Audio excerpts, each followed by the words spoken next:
મજામાં. ધોરણ ધોરણ 8ના વિજ્ઞાન એન્ડ ટેકનોલોજીના વર્ગમાં આપ સૌનું હાર્દિક સ્વાગત છે. મારું નામ પટેલ પ્રિયાબેન દશરથભાઈ છે. હું સ્વામી વિવેકાનંદ સર્વોદય બેંક એજ્યુકેશન કોલેજ મહેસાણામાં તાલીમાર્થી તરીકે અભ્યાસ કરું છું. રોલ નંબર 23, તમારું નામ જણાવશો? મારું નામ પાધ્યા રીમા છે. બરાબર. રોલ નંબર 55, તમે ક્યાંથી આવો છો? હું પાટણથી આવું છું. બરાબર. તો વિદ્યાર્થી મિત્રો, આજે આપણે એક સરસ મજાના એકમ વિશે અભ્યાસ કરવાનો છે. એના પહેલા હું તમને કેટલાક પ્રશ્નો પૂછીશ, એનો તમે મને જવાબ આપશો.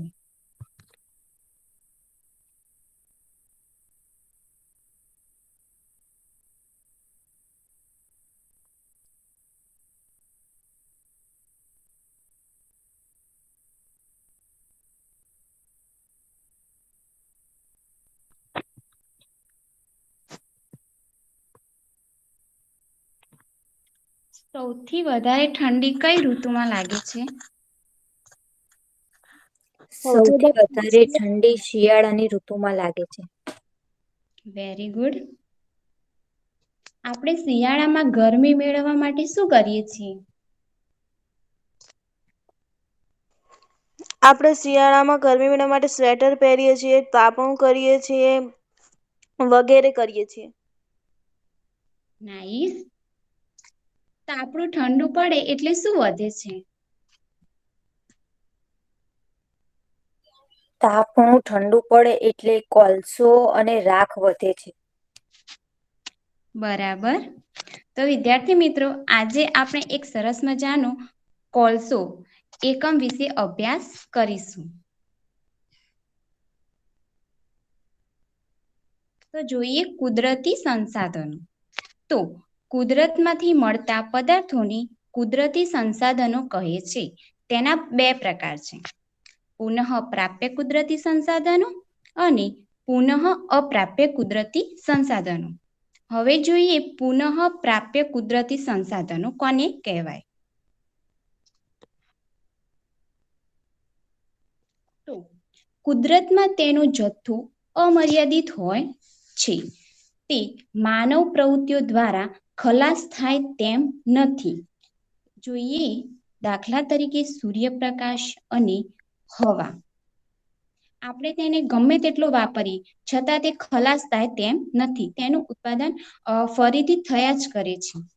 હવે જોઈએ પુનઃ અપ્રાપ્ય કુદરતી સંસાધનો. તો પુનઃ અપ્રાપ્ય કુદરતી સંસાધનો કોને કહેવાય?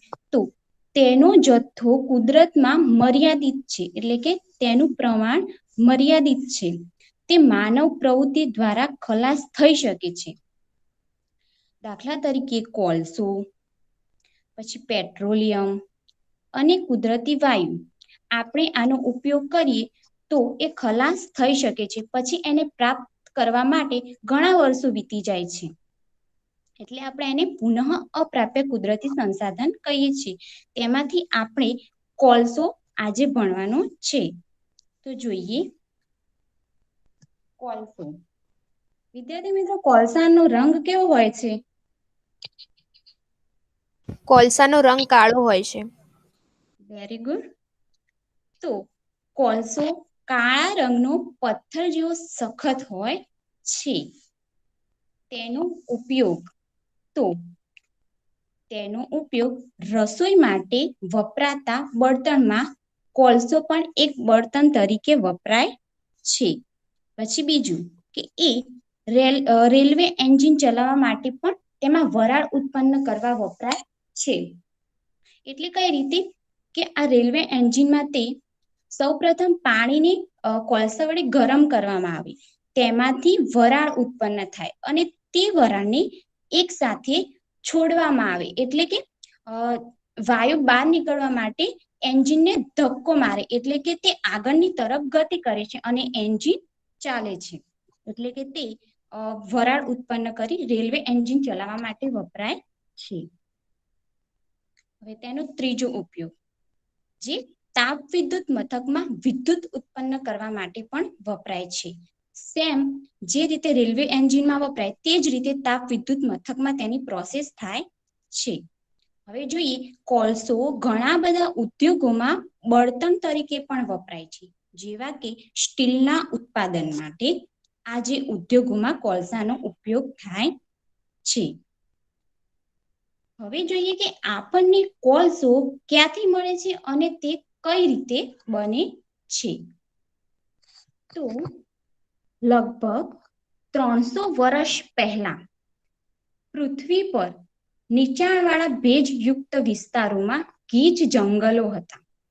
પૂર જેવી કુદરતી આફતોને કારણે આ જંગલો જમીનની નીચે દટાઈ ગયા, જેના કારણે તેની ઉપર માટી જમા થઈ અને તે દબાણમાં આવ્યા અને ઊંડે ને ઊંડે જવાને લીધે તેના તાપમાનમાં સખત વધારો થતો ગયો અને ઊંચા દબાણ અને તાપમાનને કારણે તેઓ મૃત વનસ્પતિઓ ધીરે ને ધીરે કોલસામાં ફેરવાતી ગઈ. તો આ જે મૃત વનસ્પતિઓ હતી તેનું રૂપાંતર કોલસામાં થયું. હવે જોઈએ કે કોલસો મુખ્યત્વે કાર્બન તત્વનો બનેલો છે. આ જે મૃત વનસ્પતિઓ છે તે મૃત વનસ્પતિઓના કોલસાના ધીમા રૂપાંતરણની પ્રક્રિયાને આપણે કાર્બોનાઇઝેશન પ્રક્રિયા કહીએ છીએ. હવે જોઈએ, આ છે કોલસાની ખાણ, જેમાંથી આપણને કોલસો મળે છે. એટલે કે જે વનસ્પતિઓ હતી એ મૃત વનસ્પતિઓના ધીમા રૂપાંતરણના લીધે કોલસો બન્યો અને જે આ કોલસો છે એ વનસ્પતિના અવશેષોમાંથી બન્યો હોવાને લીધે તેને આપણે અશ્મિ બળતણ પણ કહીએ છીએ.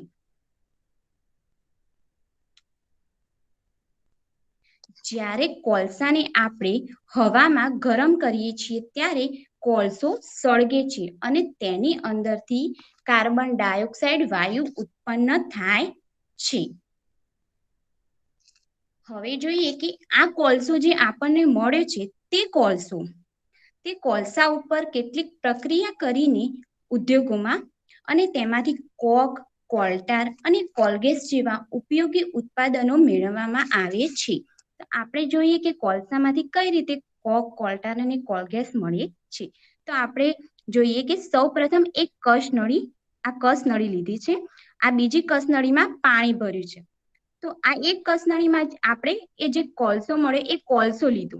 હવે તેને આપણે બર્નર વડે ગરમ કરીએ, એટલે કે કોલસો ગરમ થશે અને તેની અંદરથી વરાળ નીકળશે અને આ વરાળ આ નળી મારફતે આ બીજી કસનળીમાં આવશે અને આ કસનળીમાં એ જે વરાળ આવે છે એ વરાળની સાથે સાથે અશુદ્ધિઓ પણ આવશે, જેના કારણે આ પાણીમાં એ અશુદ્ધિઓ જમા થશે અને જે વરાળ સ્વરૂપે હતું જે ગેસ એ પરપોટા સ્વરૂપે આ બીજી નળીમાંથી બહાર નીકળશે. એટલે કે જે આ બહાર નીકળે છે ત્યાં આપણે દિવાસળી લગાવીશું તો તે સળગવા લાગશે. એટલે આપણે જાણી શકીએ કે આ જે બહાર નીકળે છે તે કોલગેસ છે, જે ગેસ સ્વરૂપે છે. જે આ પાણીમાં નીચે જમા થાય છે કાળા કલરનું ઘટ્ટ પ્રવાહી, તેને આપણે કોલટાર કહીશું. અને જે અહીંયા વધે છે જેમાંથી અશુદ્ધિ પણ દૂર થઈ ગઈ છે અને ગેસ પણ બહાર નીકળી ગયો છે અને જે વધ્યો જે શુદ્ધ સ્વરૂપ કોલસાનું એ કોક છે. તો આપણે હવે જોઈએ કોક, કોલગેસ અને કોલટાર. તો કોક એ સખત, છિદ્રાળુ અને કાળા રંગનો પદાર્થ છે. તે કોલસાનો લગભગ સંપૂર્ણ શુદ્ધ પ્રકાર છે. આપણે જોયું કે તેની અંદરથી કોલસાને ગરમ કર્યો તો તેની અંદરથી અશુદ્ધિ નીકળી ગઈ અને જે વધ્યું હતું તે કોલસાનો શુદ્ધ પ્રકાર એટલે કે કોક છે. કોકનો ઉપયોગ સ્ટીલના ઉત્પાદનમાં કેટલીક ધાતુઓના નિષ્કર્ષણ માટે થાય છે. હવે જોઈએ કોલટાર. તો કોલટાર એ કાળું, ઘટ્ટ તથા અણગમતી વાસવાળું પ્રવાહી છે. તે લગભગ 200 જેટલા પદાર્થોનું મિશ્રણ છે. આપણે જોયું કે તે જ્યારે તેની અશુદ્ધિ સ્વરૂપે પાણીમાં જમા થયો એટલે કે અશુદ્ધિઓની અંદર કેટલાય જુદા જુદા પદાર્થો હશે એટલે આપણે કહી શકીએ કે તેની અંદર 200 જેટલા પદાર્થોનું મિશ્રણ છે. તેનો ઉપયોગ નીચેના પદાર્થો બનાવવામાં થાય છે, જેવા કે સંશ્લેષિત રંગો, પછી વિસ્ફોટકો, પ્લાસ્ટિક પેઇન્ટ્સ, પછી સુગંધિત દ્રવ્યો એટલે કે પરફ્યુમ્સ, પછી છત બનાવવા માટે વપરાતા પદાર્થો, પછી ડામરની ગોળીઓ, પછી ફોટોગ્રાફિક પદાર્થો અને રોડ બનાવવા માટે જે ડામર વપરાય છે તે વગેરે કોલટારમાંથી બને છે. હવે જોઈએ કોલગેસ. તો કોલગેસ કોલસામાંથી જે કોક બનાવવાની પ્રક્રિયા દરમિયાન જે ઉત્પન્ન થાય છે એ કોલગેસ છે, જે આપણે કોલસામાંથી કોક બનાવતી વખતે આપણે એને મેળવીએ છીએ. હવે તેનો ઉપયોગ કોલગેસનો ઉપયોગ ઉદ્યોગોમાં બળતણ તરીકે થાય છે. તો વિદ્યાર્થી મિત્રો, હવે હું તમને કેટલાક પ્રશ્નો પૂછીશ, તેનો મને તમે જવાબ આપશો. મૃત વનસ્પતિઓના કોલસામાં ધીમા રૂપાંતરણની પ્રક્રિયાને શું કહે છે?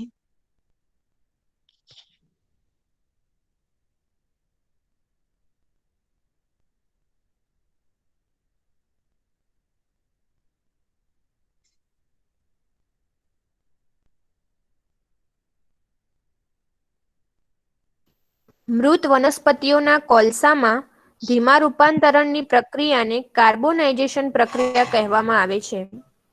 તમારો જવાબ સાચો છે. પછી કોલસામાં કયું તત્વ વિશેષ હોય છે?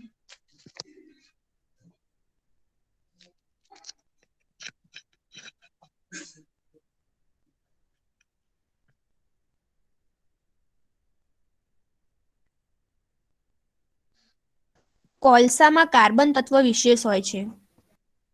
Very good. ઉદ્યોગોમાં કોલસા પર પ્રક્રિયા કરી કેટલા પદાર્થો મેળવાય છે?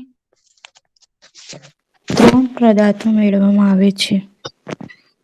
નાઈસ. કોલસાનો લગભગ શુદ્ધ પ્રકાર કયો છે?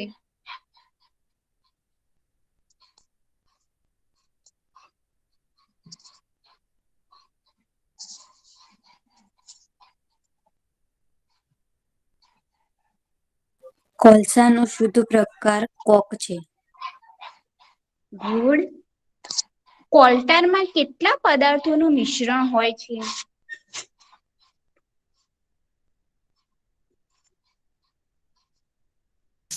કોલટારમાં 200 પદાર્થોનું મિશ્રણ હોય છે.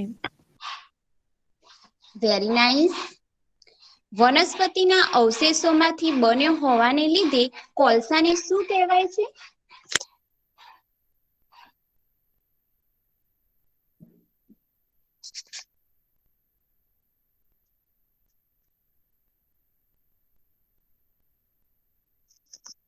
વનસ્પતિના અવશેષોમાંથી બન્યો હોવાને લીધે કોલસાને અશ્મિ બળતણ તરીકે ઓળખવામાં આવે છે. તમારો જવાબ બિલકુલ સાચો છે. તો થેન્ક યુ વિદ્યાર્થી મિત્રો, તમે મને સાથ સહકાર આપ્યો અને મારા પ્રશ્નોના જવાબ સાચા આપ્યા એ બદલ.